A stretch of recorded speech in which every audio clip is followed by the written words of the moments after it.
10 buses full of strangers rolled up to my gate that morning, hundreds of people pouring out with coolers, speakers, and lawn chairs as if my land had suddenly turned into a county fairground. At the front, in her hot pink blazer and waving a clipboard like it was a royal scepter, stood Karen, the HOA president, who had been trying for months to force my ranch under her rules.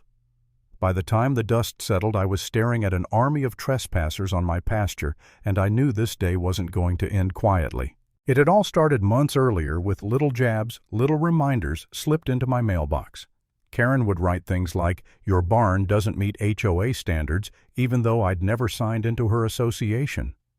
She cited fake ordinances about my goats, accused me of improper vehicle storage because my truck sat near the fence line. At first, I laughed it off. People like her thrive on attention, and I figured if I ignored her long enough, she'd get bored. But instead, she doubled down. Flyers showed up at the neighborhood mailbox cluster advertising a HOA Mega Summer Festival, with a cheerful little map that highlighted my pasture as if it were already community space. That's when I realized she wasn't bluffing anymore, she was planning a full-on invasion. So I prepared. I reinforced the steel gate, hooked up a lock that synced straight to my phone, repositioned my security cameras for full coverage of the driveway. I wasn't sure if she'd actually go through with it, but I wanted to be ready. And sure enough, one morning, as I set down my coffee cup and leaned out over the porch, I heard the low thunder of diesel engines. 10 buses crawling up my gravel drive like some kind of invading army. When the doors hissed open and wave after wave of people came streaming out, families, kids, retirees, even teenagers dragging boom boxes, I felt my jaw tighten. This wasn't a mistake. This was a takeover. Karen strutted out first, megaphone in hand, shouting, "Welcome everyone! Today we reclaim our community space." She actually pointed at my house as though I'd volunteered for this circus. The crowd clapped, some half-heartedly, some with genuine excitement, all of them clueless they were trespassing. And me. I just stood there barefoot on the porch, coffee in hand, feeling strangely calm. I had seen this coming.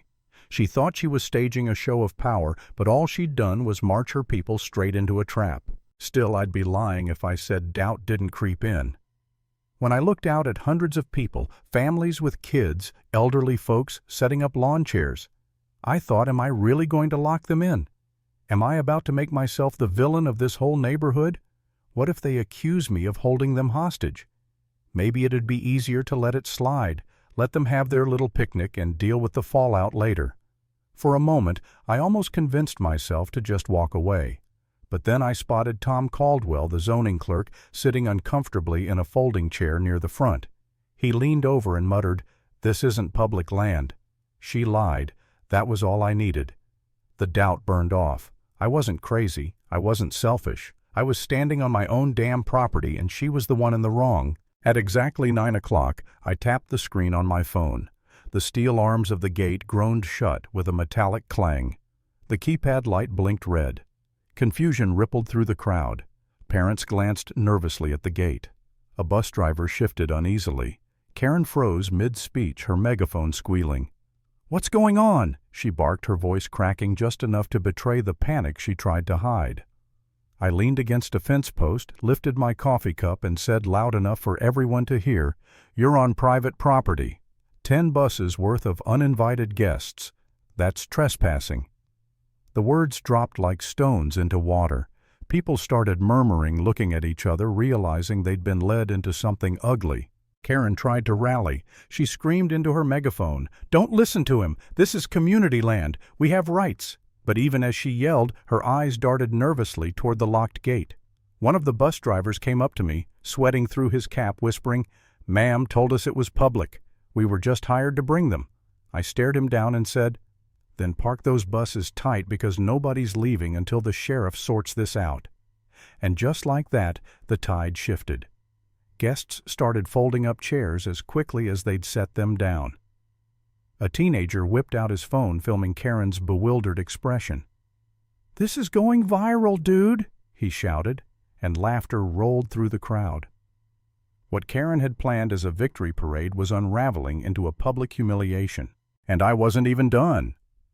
I switched the camera feeds on my phone, projecting the crowd, the buses, even Karen herself onto the screen. "Smile, Karen. You're on candid camera," she screeched, waving her clipboard like a shield, but the damage was already done. 4 of my drones buzzed into the sky, their lenses blinking as they circled above the pasture.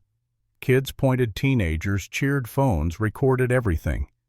Karen's face turned crimson. "This is harassment," she shrieked.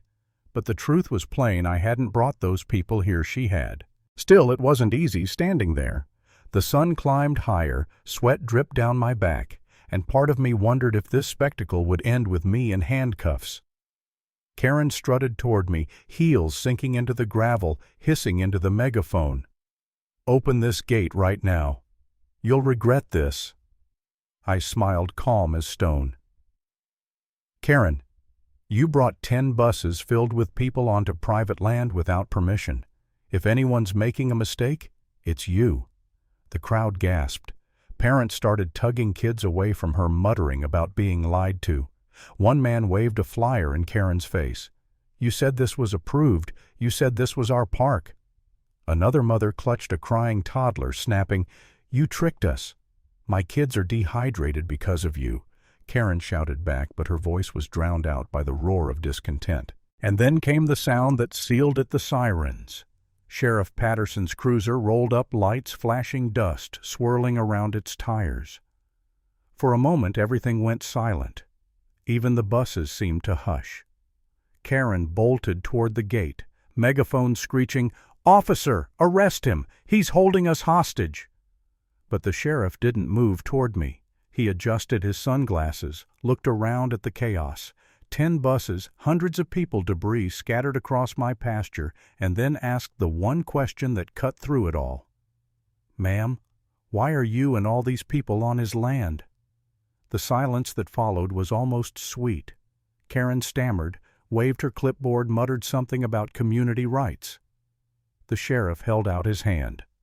"Show me the deed." She froze, flipping uselessly through her notes. She had nothing. When I handed him my folder titled Tax Record Zoning Letters, he flipped through, nodded once, and said, "That'll do." The crowd erupted. Shouts of betrayal, demands for refunds, angry parents waving glossy flyers in the air. One man roared, "You lied to us, Karen." Phones filmed her every flinch, her pink blazer blotched with sweat, her clipboard hanging limp. Even her own HOA members were backing away. And then Tom, the zoning clerk, finally stood, voice ringing over the noise. She knew this was private. I told her myself. That was the killing blow.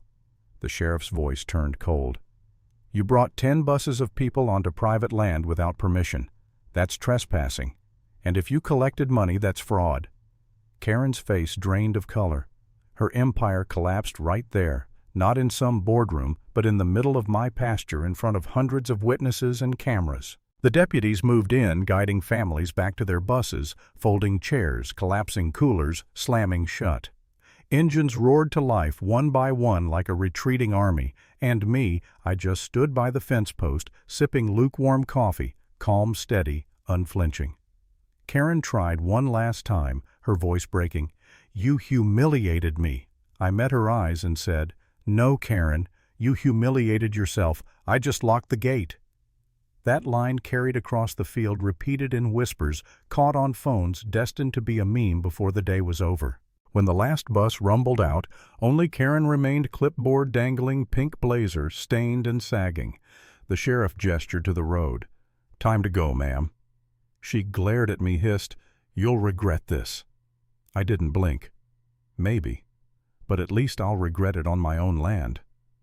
She shuffled toward a waiting SUV, smaller with every step, until the gate closed behind her with a final metallic clang. The pasture was littered with trash, my goats bleating in the distance, but it was mine again. And that was enough. Sometimes the simplest act of defiance, standing firm, closing the gate, refusing to bow, is all it takes to topple even the loudest tyrant.